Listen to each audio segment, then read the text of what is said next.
Hello and welcome to So You Think You Can Dev, a KMS debrief on all things digital. Today, I'm excited to speak to Philip Massey, a director at Dean Dorton who specializes in helping companies make better decisions through cloud-based financial software. Now, Dean Dorton is a leading professional services firm spanning public accounting, business advisory, and technology solutions. So I'm really excited to hear Philip's perspective today. Welcome, Philip. Thank you very much. I'm excited to be here as well, Addie, and I appreciate the opportunity to talk to everyone. Absolutely. Do you want to give us a little bit of background on who you are and what you do? Sure can. Again, name is Philip Massey. I am a CPA here in North Carolina, and I've been I've been a CPA since '94, but for the most part, I really like working with technology as opposed to actually crunching those numbers. Sometimes I like to say I'm a recovering accountant along those lines, but a lot of experience with different types of technologies, different eras of technology, and the commonalities between all those and the differences as well. So spend a lot of time working with organizations to implement software solutions, to manage software solutions, to maintain software solutions, and to integrate those into those businesses for better business processes as well. So not just about the software, but about the business processes as a whole, and acclimating that software into those processes. So. Awesome. Thank you, Philip. Now, today we're going to be discussing cloud transformation. And that's whether you're looking to upgrade your current cloud provider or even begin your cloud journey if you haven't started yet. There are a lot of variables to consider. And as we talk with Philip, I think we'll learn more about how organizations can tailor their approach for a successful cloud adoption. So let's go ahead and dive in. I'm excited to learn more about this topic. So, Philip, it seems like everyone knows that cloud is a competitive advantage. It's kind of table stakes now, but not every company has made the move to the right platform. So, what would you say are the biggest barriers to cloud adoption today? I think some of the biggest barriers to cloud adoption today really is going to be understanding what is cloud and what is not. And I think it also bears in mind that people really should, as they go about these things, people really should keep in mind that you're doing an evaluation just like any other evaluation you would want to do for your company. You want to make sure that you know why you don't like what you have. If you're making a transition, for example, of CRM systems, why do you need to make a transition of CRM systems? Is it purely because you want to get to the cloud? Okay, but there also has to be some things within that, most likely, that you would like to improve upon, not just simply go over to the cloud, because that's going to be just a switch, not a progressive move, right? So I think that in a lot of cases, folks might just see cloud in it and think that, well, this has got to be much better than we have because it's cloud, and I've heard so much about cloud and all those types of things. Because if you choose the wrong solution, no matter if it's cloud or not, or also as important, if you choose the wrong partner to get you to that solution, then you're going to have a very difficult time getting any efficiencies. And you may even find that you wind up going backwards in the process. So make your list of the features and functions that you need, and things that you must have. And even if you're sitting there thinking that you don't want to really do anything other than get to the cloud, well, let's just make sure that you still get the features. Don't just assume that it's bigger and better because it's cloud based. Do your investigation, do your homework, make sure that this is going to be a good solution for you. All too often, folks will assume that because it's cloud, because it's mainstream, because it's out and about, it's gotten some good reviews, that it is a really good solution for them. And quite frankly, everybody's different. They're adding, and mentioned briefly is, don't be in a rush with this, Mhm. right? Don't try to get instant gratification from it. Today we've got our phones, we've got our tablets, we've got Netflix, we've got, everything else, Hulu, Amazon. We can grab anything we want, and Amazon can deliver anything to us in 2 hours that our heart might desire.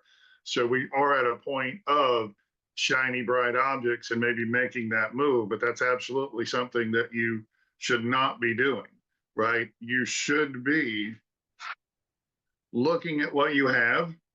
You should be making a list of things you like and don't like about whatever platform that you do have. You should definitely have a list of things that you want to improve or things you want to find in a new system. Talk with your team, talk with your actual end users, talk with others that could be in your same position. There's a world of good in a industry roundtable type of concept. You're in a certain type of business. Maybe you're a family office. Maybe you're a SaaS company. Maybe you're a nonprofit association. Any of those things. Find some people in similar industries and size and niche areas, geographies, all that type stuff. Talk to them. Find out what they're doing. Did they make a move? What platform are they using? Recommendations from people that are in similar situations as you can go a very long way to making sure that you do get to that right platform. Um, but have your list overall of the things that your organization needs. It's often kind of can develop into what's called an RFP or a request Mhm. for proposal. It could just be a requirements listing. It doesn't have to be as complex as an RFP, but have something that you can use to guide you through that process, and make sure that you don't get distracted by that shiny object, right? It may have a really cool way of doing X type of transaction, but you only do that X type transaction once or twice a year. In Mhm. actuality, you're over here, you're doing these other types of transactions. Awesome. And I think one of the factors that a lot of companies might consider is security and data integrity. I think there have been some recent news stories about cybersecurity problems, and no one wants that kind of PR. So, how would you approach those concerns in regards to cloud?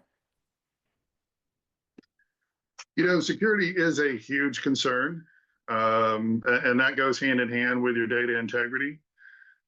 One of the first things that you should do is talk to the vendor. Ask them for their audit reports, their SOC reports, their compliance reports, anything like that that's applicable to you. Any organization that is hosting data, that is providing a software as a service that would be a cloud type of a product, should have some of those audit reports and should be able to provide that data to you as a baseline. If they don't, then that is a red flag, and that probably is someone that I would exclude from a search immediately because they are not taking at least those basic generally accepted measures to prove that they do have levels of security and protection around your data and things of that nature. So go for that. What I also would do is ask them if they have something like a trust page on their website. Do they expose their uptime so that you can see not only, hey, we guarantee a certain uptime, but here is our proof of that guarantee showing our uptime for the last 12 months, 6 months, ideally 12, but whatever that time frame may be. Point being, ask as many questions as you can, because this can get into something where if the data is not secure, if there aren't protections around that data, then it really doesn't matter how well it can process the transactions or how much more efficient you can get. If your data is at risk in that cloud, then it absolutely can be something that becomes catastrophic. Now, that being said, I will say that for the most part, these cloud vendors, your Sage, your Oracles, your big players in these markets, and most of the smaller ones, not to discriminate, most organizations will spend far more money and time and effort around security and maintaining that data integrity than you could ever spend yourself. Mm-hmm. Got it. No, thank you. I think that's good advice for anything, right? Like look for the case studies, the reports, the proof that your provider can provide essentially what you need them to do. Right. Awesome. Now, I think something that you're kind of touching on as a theme here, right, is there's a difference between an organization that is thinking about using the cloud for the benefits and the problems that they have versus just looking at the cloud as something that they should have because everyone has it. Um, so what in your mind makes a cloud adoption truly successful and optimized versus just adopting the cloud for the sake of it? And what kind of impact can a successful adoption truly bring to a business? So I don't remember the exact line, unfortunately, and I probably should have looked it up before we got on the call, and I didn't. But there was a line in the one of the Harry Potter movies. The lady, and I know she was all dressed in pink, but she basically said, "Yeah, progress for the sake of progress is not progress," right? So, or something along those lines. And please forgive me, Harry Potter fans, if I got that wrong. I probably did, but that's kind of what we're talking about here, right? So moving to the cloud, simply to move to the cloud, is probably not the best business practice. The cloud within your organization really is almost, let's take cloud out of the picture and let's just see, is this move something that our organization needs? So if you talk about, well, we don't have an IT staff, we can't keep up with server updates and all that kind of stuff, and we're just afraid that we're going to get hacked and we don't want to lose all of our data, then that's absolutely a need. So you then start taking a look at, okay, where could I put all of our data so that we can then not be worried about updates and someone stealing our data, whether it's our files, whether it's our accounting data, whether it's our customer CRM data, whatever it is. What I would say is cloud is really almost across the board now. So we're kind of back to the point where you can take the cloud out of it and look at your vendors and differentiate your vendors as opposed to letting the cloud be the differentiator, right? Going back again, 10 years ago, we worked with a product that was one of the first ones in the cloud for accounting software, and that was a huge differentiator for that tool. Now everybody's there. So now we don't talk really as much about cloud anymore. There's that assumed underlying piece of it. Now we talk more about features. What can this do for my department? What can this do for my team members? How will this make their lives better? So that's what you want to do. That's what you want to investigate. And you want to get the vendor that you're talking to tell you that. Okay. Give them your situation. Give them your requirements list. If we go back to that first question, give them that list of things that are important to you, the types of things you need the system to do, the things you like, the things you don't like about your current system, and make them prove out how their solution can make your life better if you adopt it. You really just want to make sure that the solution that you do ultimately pick is one that will work for your business. As far as the kind of impact that it can have, a successful adoption, especially of a cloud-based product, can be something that really frees your business and allows you to not have to focus on your software, focus on your internal infrastructure, all those types of things, but really focus on your business. It takes a lot of that day-to-day maintenance or week-to-week maintenance or month-to-month maintenance, takes all that away and puts you in a place where you really do focus on what you know, as opposed to having to be a part-time IT person. Yeah, for sure.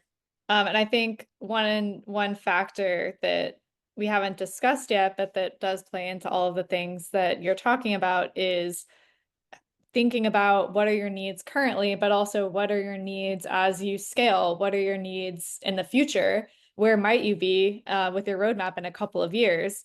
So how can an organization ensure the longevity of their cloud and kind of future-proof for new technologies, new initiatives, things of that nature? That's a tough one, Addie. It really is. You can do your due diligence, you can Mhm. do your investigations. Truthfully, anything can change at any given moment. So it's really hard to say that in 5 years from now, this is the types of needs that we're going to have. You Mhm. can make a ballpark estimate of it, right? But it's really hard to know what you're going to need in the future. So, what I would recommend along those lines is to take a look a little bit at the history of the software or the organization itself, right? How long have these folks been around? What's been their track record thus far? And their track record from a standpoint really of innovation and development. So I'm not really talking as much about feature sets here right now. You don't know that 5 years from now you're going to start processing monthly contracts instead of annual contracts, or you're going to move to annual contracts instead of monthly, or you're going to do X or Y or Z. You don't really know. You may have projections for that, and you may have desires for that, but I think one of the key things is really just evaluating the company or the software that you're choosing to see how long they've been around and what is their pace of innovation and their success with innovation. Have they been first to market with things?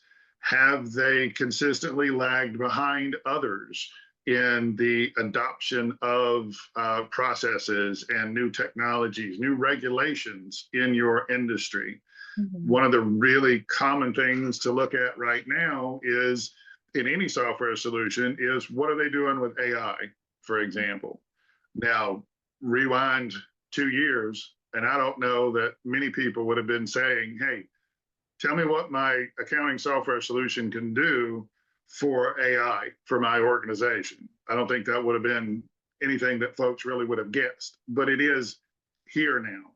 And it's a good indicator to look at, okay, who is kind of being at that forefront of AI as far as whatever type of software it is, and who is trying to incorporate that into their solution. Marketing design programs, campaign management programs, any of that type stuff. I've seen, a lot of those bringing in AI. Certainly inside your CRM platforms, your bigger names for sure. You click on a record to look at a lead, and up on the right hand side pops an entire diatribe about this organization and everything they've ever done and what their favorite milkshake flavor is, and all that kind of stuff is just right there at your fingertips now.